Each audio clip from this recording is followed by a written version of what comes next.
بسم اللہ الرحمن الرحیم۔ چراغ جلیں یا نہ جلیں یہ ہوا کا مسئلہ ہے، ہم حریف شب رہیں گے ہماری انا کا مسئلہ ہے۔ السلام علیکم ناظرین، حکیم خرم شہزاد ملی آپ سے مخاطب ہوں۔ ناظرین، طب یونانی آج سے تقریباً 2000 سال پہلے یعنی 250 قبل مسیح میں اسکلیپیوس نے دنیا میں متعارف کروائی۔ سب سے پہلے اس نے باقاعدہ طور پر علاج کرنا شروع کیا۔ اس کے بعد 350 قبل مسیح میں بقراط نے اس کو باقاعدہ طور پر پڑھانا شروع کیا، لوگوں کو اس کی تعلیم دینی شروع کی، اور اسکلیپیوس کو گاڈ آف میڈیسن جبکہ بقراط کو فادر آف میڈیسن کا خطاب دیا گیا۔ آج جو طب جدید ہے جس کو ایلوپیتھی یا ایلوپیتھک میڈیسن کا نظریہ کہتے ہیں، وہ 1810 میں یہ ٹرم ہمارے سامنے آئی۔ اب یہاں پہ میرا سوال یہ ہے کہ وہ طب جو 2000 سال پہلے شروع ہوئی اس کو زیادہ عروج پہ ہونا چاہیے تھا، یا جو 1810 میں آئی اس کو زیادہ عروج پہ ہونا چاہیے تھا؟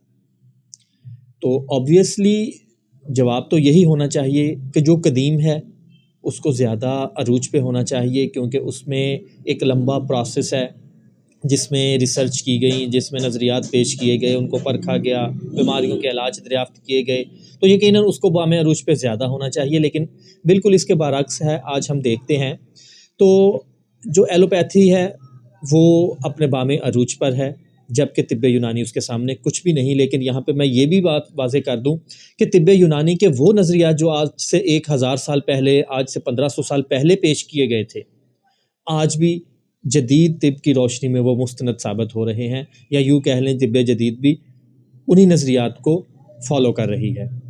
مثال کے طور پہ ورٹائگو کے حوالے سے بات اگر ہم کر لیں تو میں دیکھ رہا تھا طب جدید بھی یہی کہتی ہے کہ جو یہاں پہ الیکٹریکل پلس پیدا ہوتی ہیں ان کی رکاوٹ کی وجہ سے ورٹیگو کا مسئلہ جو ہے، چکر آنا، یہ پیدا ہوتا ہے، جبکہ آج سے تقریباً 1200 سال پہلے طب یونانی میں یہ بتایا گیا تھا کہ جو روح حیوانی ہے وہ جب اپنی حرکت کرنا چاہتی ہے، اس کے راستے میں کوئی رکاوٹ آتی ہے تو یہ چکر آنا، یہ معاملات انسان کے ساتھ پیش آتے ہیں۔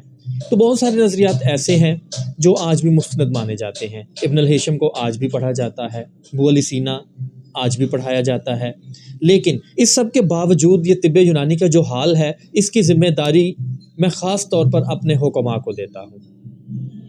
وہ حکماء جنہوں نے نسخے جو تجربے میں آئے ان کو اپنے تجربات کی گٹھری میں باندھا اور قبر میں ساتھ لے کے دفن ہو گئے، اور مرتے دم تک اپنی زبان نہ کھولی کہ اس سے کسی انسان کو فائدہ نہ ہو جائے۔ بیسیکلی یہی وجہ ہے طب یونانی اور ایلوپیتھک طب میں ڈیفرنس کی۔ ایلوپیتھک میں کوئی چیز آتی ہے، ریسرچ سامنے آتی ہے، پوری دنیا میں پھیلا دی جاتی ہے کہ لوگ اس سے استفادہ حاصل کریں، لیکن ہمارے جو حکماء ہیں جیسے ہی ان کے تجربے میں کوئی بات آ جاتی ہے وہ اپنے تئیں رکھتے ہیں اور اس کو کسی کے ساتھ شیئر کرنا گوارا نہیں کرتے۔ سوشل میڈیا کا زمانہ ہے، یوٹیوب پہ آپ کو نت نئی ویڈیوز دیکھنے میں مل جائیں گی، تو اس میں دو طرح کے لوگ ہیں۔ ایک تو بالکل وہ جن کو نیم حکیم خطرہ جاں کہا جاتا ہے، وہ ہیں جن کو کسی اصول کا پتہ نہیں ہے، کسی چیز کا پتہ نہیں، ادھر ادھر سے باتیں سن کے ایک ویڈیو ترتیب دیتے ہیں اور سوشل میڈیا پہ ڈال دیتے ہیں، اور لوگ ان کو فالو بھی کرتے ہیں، ان کی بات اتھینٹک بھی مانتے ہیں۔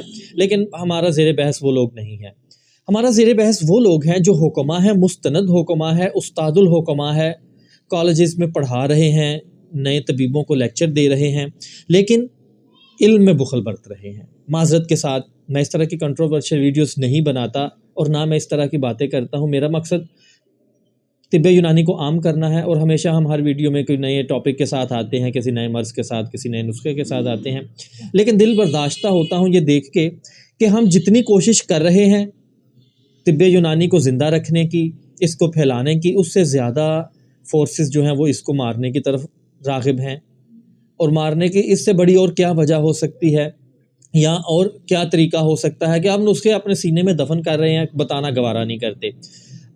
ایک میں ویڈیو دیکھ رہا تھا، میں نام لینا مناسب نہیں سمجھتا، تو وہ ان حضرت نے ایک کشتہ بنایا، اور کشتہ بنانے کے لیے جو چیزیں استعمال کیں وہ صفوف کی شکل میں تھیں، تو ان کا یہ کہنا تھا کہ یہ بتائی نہیں جا سکتی یہ استادوں کے راز ہوتے ہیں، تو یہ استادوں کی خدمت کرنے سے ملتے ہیں۔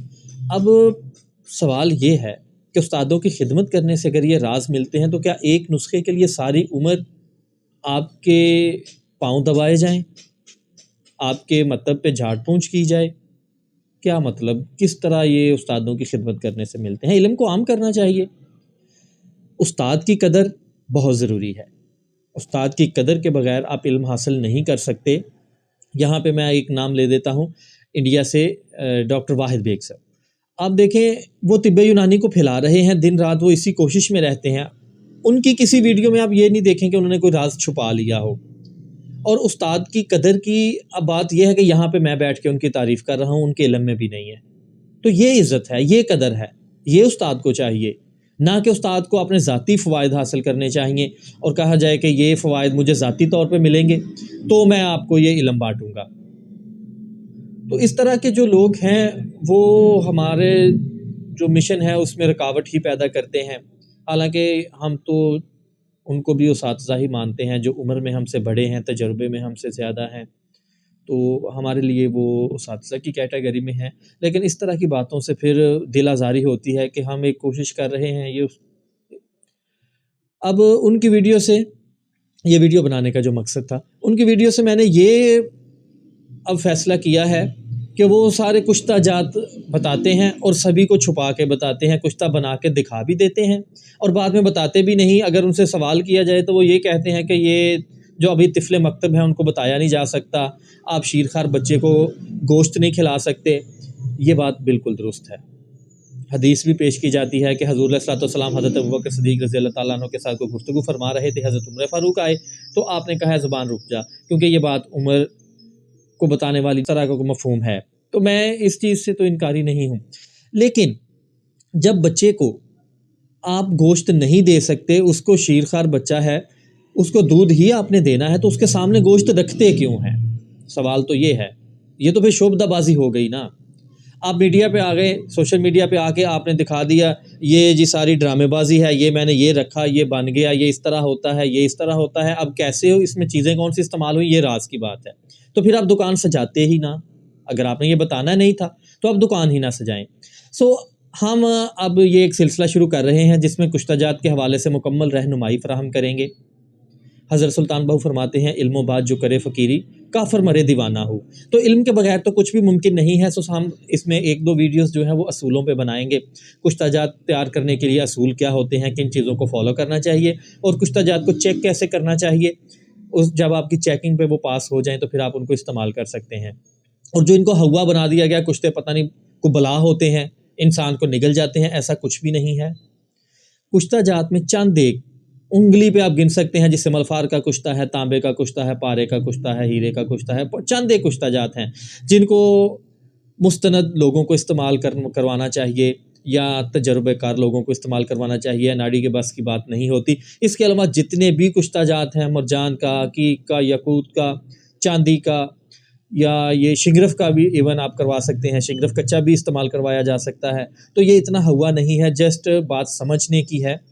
تو انشاءاللہ ہم یہ 2-4 ویڈیوز اصولوں میں سارا سمجھا کے تو پھر آپ کو باقاعدہ طور پر کشتہ جات بنانا بھی دکھائیں گے، اور ہم کسی چیز میں یہ نہیں کہیں گے کہ یہ صفوف ہم نے ڈالا تو یہ ابھی بتایا نہیں جا سکتا، یہ استادوں کے راز ہیں۔ کوئی راز نہیں ہے، علم کو عام کرنا چاہیے۔ علم کو اگر یہ کہہ کے راز بنا کے تو چھپا لیا جائے تو ہمارے نزدیک یہ بخل ہے، اور جب یہ روح نکل جائے گی نا تو اس نے جا کے جواب دہ بھی ہونا ہے، تو وہاں پہ پھر بیان کرتے رہیے گا کہ ہم یہ علم میں بخل کر کے آئے ہیں۔ تو ان چیزوں کا جواب بھی دینا۔ اللہ نے اگر آپ کو کوئی ہنر دیا ہے، کوئی علم دیا ہے، تو آپ کا کام ہے کہ آپ لوگوں کی فلاح کے لیے اس کو آگے پھیلائیں۔ انشاءاللہ تعالی ہم بہت جلد یہ کشتہ جات کے حوالے سے ایک سلسلہ شروع کرنے جا رہے ہیں، اور انشاءاللہ العزیز وہ آپ کے لیے فائدہ مند بھی ثابت ہوگا۔ امید کرتا ہوں کہ آپ طب یونانی کو پھیلانے میں ہماری مدد کریں گے، ہمارے ساتھ قدم بہ قدم شامل ہوں گے۔ تو انشاءاللہ ملاقات ہوگی نیکسٹ ویڈیو میں، تب تک اجازت دیجیے، اللہ حافظ۔ وما علينا إلا البلاغ المبين۔